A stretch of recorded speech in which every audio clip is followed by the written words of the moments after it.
এর আগেও আমি তোমাদের অনেকগুলি ভিন্ন পদ্ধতিতে আপামের রেসিপি শেয়ার করেছি।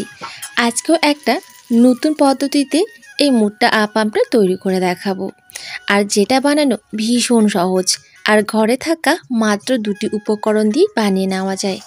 নমস্কার বন্ধুরা, আমি সবিতা। আমার চ্যানেলে তোমাদের সবাইকে স্বাগত। আশা করছি আজকের রেসিপি সকলের কাছে অনেক ভালো লাগবে, তাই প্রথম থেকে শেষ অবধি পুরো ভিডিওটি দেখার অনুরোধ থাকলো। আর ভালো লাগলে একটা লাইক দিয়ে প্লিজ আমার চ্যানেলটিকে সাবস্ক্রাইব করো। তাহলে চলো কথা না বাড়িয়ে আজকের এই রেসিপিটি কিভাবে তৈরি করলাম এই ভিডিওতে দেখে নেওয়া যাক। তো এই মুট্টা আপাম বানানোর জন্য প্রথমে আমি 2 কাপ চাল নিয়ে নিচ্ছি। তো এটা কিন্তু আমার বাড়ির চাল, তোমরা চাইলে কিন্তু কেনা চালও এখানে ব্যবহার করতে পারো। তো যেই কাপের মাপ করে আমি চালটা নিচ্ছি সেই কাপের মাপ করে কিন্তু বাকি উপকরণগুলো নিয়ে নিতে হবে।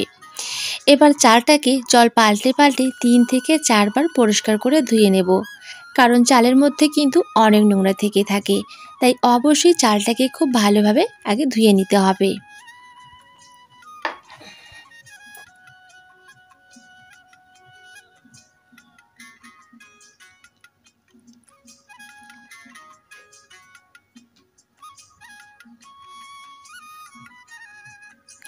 তো চালটাকে আমি 4 বার জল পাল্টে পাল্টে পরিষ্কার করে ধুয়ে নিয়েছি। এবার আবারও আমি কিছুটা জল দিয়ে দিলাম। এবার ঢাকা দিয়ে 4 ঘন্টার জন্য রেখে দেব, এতে করে কিন্তু চালটা খুব ভালোভাবে নরম হয়ে যাবে। তো 4 ঘন্টা পর ফিরে এলাম, আর চালটা কিন্তু এখন একদমই নরম হয়ে গেছে, আর ফুলে কিন্তু একেবারেই মোটা হয়ে গেছে। এবার একটা মিক্সির জারের মধ্যে চালটাকে পেস্ট করে নিতে হবে। তো একসাথে যেহেতু পেস্ট করা যাবে না, তাই অল্প অল্প করে কিন্তু পেস্ট করে নেব। তো প্রথমে এখানে আমি কিছুটা চাল নিয়ে নিলাম। এবার নিয়ে নিচ্ছি যেই কাপের মাপ করে আমি চালটা নিয়েছি 2 কাপ, তো সেই কাপের মাপ করে কিন্তু 1 কাপ আমি ভাত নিয়ে নিচ্ছি। দুপুরে যে ভাতটা আমি রান্না করেছি, তো সেখান থেকে 1 কাপ ভাত দিয়ে দিলাম। এবার দিয়ে দিচ্ছি 1 চামচ লবণ, আর দিয়ে দিচ্ছি হাফ কাপ জল। এবার ঢাকনা দিয়ে খুব ভালোভাবে একটা পেস্ট তৈরি করে নিতে হবে। তো পেস্ট তৈরি করা হয়ে গেছে। এবার এটাকে একটা মিক্সিং বোলের মধ্যে আমি ঢেলে নিচ্ছি। এবার বাকি যে চালগুলো রয়েছে সেগুলো কিন্তু একইভাবে আমি পেস্ট করে নেব। তো সমস্ত চালগুলো আমার পেস্ট করা হয়ে গেছে, এটাকেও এর মধ্যে আমি ঢেলে নিলাম। এবার একটা চামচ দিয়ে খুব ভালোভাবে একটু নেড়ে চেড়ে নেব 5 থেকে 6 মিনিট সময় ধরে।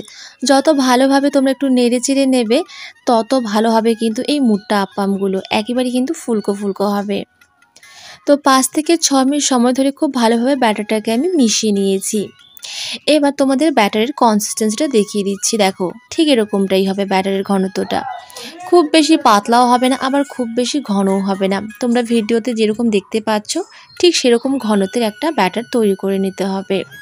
ব্যাটারটা এরকম করে দেওয়ার পর দেখো কিছুক্ষণ থাকার পর কিন্তু মিলিয়ে যাচ্ছে, তার মানে বুঝতে হবে ব্যাটারের কনসিস্টেন্সিটা একেবারেই ঠিক আছে। আর এই ব্যাটারটা কিন্তু একেবারে স্মুথ একটা ব্যাটার তৈরি করে নিতে হবে, যাতে ব্যাটারের মধ্যে কোনো দানা ভাব না থাকে। এবার দেখো, চামচের পেছন দিকটা একটু দেখিয়ে দিচ্ছি। দাগ টানার পর যদি দেখো যে দাগটা এভাবেই রয়েছে, মিলিয়ে যাচ্ছে না, তাহলে বুঝতে হবে ব্যাটারের কনসিস্টেন্সিটা একদম ঠিকঠাক রয়েছে। এবার আমি ভেজে নেব। তার জন্য একটা ছোট্ট লোহার কড়াই আমি বসিয়ে দিয়েছি, আর এখানে কিছুটা আমি তেল দিয়ে দিলাম। এবার তেলটাকে আগে খুব ভালোভাবে গরম করে নিতে হবে। তো তেলটা আবার খুব ভালোভাবে গরম হয়ে গেছে। এবার 1 হাতা ব্যাটার আমি এর মধ্যে দিয়ে দিচ্ছি, আর যখনই তোমরা ব্যাটারটা দেবে তখনই কিন্তু হাতা দিয়ে খুব ভালোভাবে একটু নেড়েচেড়ে তারপরে ব্যাটার দেবে। আর দেখবে যে কিছুক্ষণ বাদেই কিন্তু খুব সুন্দরভাবে তেলের উপরে ভেসে উঠবে, আর একেবারে ফুলকো হবে। এবার আমি কিন্তু উল্টে দেব না, আবারও কিছুক্ষণ এইভাবে রেখে দেব 30 থেকে 40 সেকেন্ডের জন্য, এতে করে ভেতরটা খুব ভালোভাবে হয়ে যাবে। তো এবার আমি উল্টে দিচ্ছি, আর দেখতেই পাচ্ছ বন্ধুরা কতটা ফুলকো হয়েছে। যদি প্রত্যেকটা স্টেপ তোমরা ফলো করে তৈরি করো তাহলে কিন্তু পারফেক্টলি তোমরাও কিন্তু এরকম মুট্টা আপাম খুব সহজেই তৈরি করে নিতে পারবে। তো এটা আমার ভাজা হয়ে গেছে, এটাকে এবার আমি তুলে নিচ্ছি। দেখো কতটা সুন্দর হয়েছে।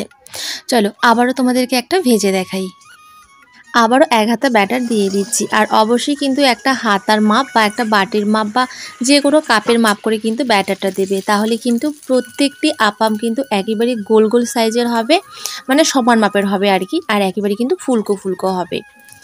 তো কথা বলতে বলতে দেখো বন্ধুরা, এটাও কিন্তু আমার ভাজা হয়ে গেছে। আর এগুলো ভাজতে কিন্তু খুব একটা সময় লাগে না, একেবারেই খুব অল্প সময়ের মধ্যে কিন্তু ভাজা হয়ে যায়। তো এটাও ভাজা হয়ে গেছে, তুলে নিলাম। তো আবারও তোমাদের ভেজে দেখাচ্ছি।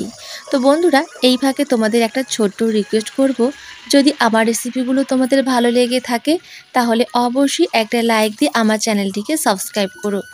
আর পাশে থাকা বেল আইকনটি অবশ্যই প্রেস করো, এতে করে যখনই কোনো ভিডিও আপলোড করব তার নোটিফিকেশন তোমরা সবার আগে পেয়ে যাবে আর সময় সুযোগ বুঝে দেখেও নিতে পারবে।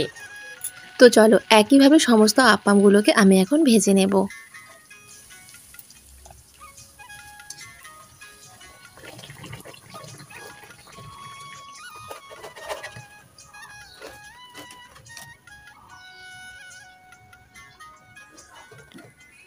তো একইভাবে সমস্ত আপ্পামগুলোকে ভেজে নিয়েছি, এবার পরিবেশনের পালা। আর দেখো বন্ধুরা, মাত্র 2 কাপ চাল দিয়ে কিন্তু বেশ অনেকগুলো কিন্তু আপ্পাম তৈরি হয়েছে। তো চলো, এবার একটা প্লেটে আমি সার্ভ করি। তো বন্ধুরা, অবশ্যই কিন্তু গরম গরম খাওয়ার চেষ্টা করবে, এতে করে খেতে কিন্তু ভীষণ ভালো লাগবে। যদিও আমার ভিডিও করতে করতে এই আপ্পামগুলো বেশ অনেকটাই ঠান্ডা হয়ে গেছে। তো এবার একটা প্লেটে আমি নিয়ে নিচ্ছি। তো তোমরা কিন্তু তোমাদের পছন্দ মতো এখানে মাংসের ঝোল, গুড়, সবজি অথবা নানা রকমের ভর্তা দিয়ে কিন্তু পরিবেশন করতে পারবে। তবে এখানে আজকে কিন্তু আমি আলু পটলের একটা সবজি করেছি, একেবারে ঝাল ঝাল করে। তো চলো, এবার আমি তোমাদের ছিঁড়ে দেখাচ্ছি। তো বন্ধুরা, আশা করছি আমার আজকের রেসিপি তোমাদের অনেক ভালো লেগেছে। ভালো লাগলে একটা লাইক দিয়ে প্লিজ আমার চ্যানেলটিকে সাবস্ক্রাইব করো। আর দেখে নিশ্চয়ই বুঝতে পারছো বন্ধুরা যে কতটা নরম হয়েছে, আর খেতেও বন্ধুরা অসাধারণ স্বাদের হয়। বাড়িতে অবশ্যই কিন্তু একবার ট্রাই করে দেখো, আশা করছি তোমাদেরও ভীষণ ভালো লাগবে। আর অবশ্যই কিন্তু কমেন্টের মাধ্যমে জানাবে বন্ধুরা, যেটা বানাতে তোমাদের ঘন্টার পর ঘন্টা অপেক্ষা করতে হবে না, ঝটপট খুব সহজেই বানিয়ে নিতে পারবে। তো চলো, আজকে এখানেই বিদায় নিচ্ছি, দেখা হচ্ছে পরের রেসিপিতে।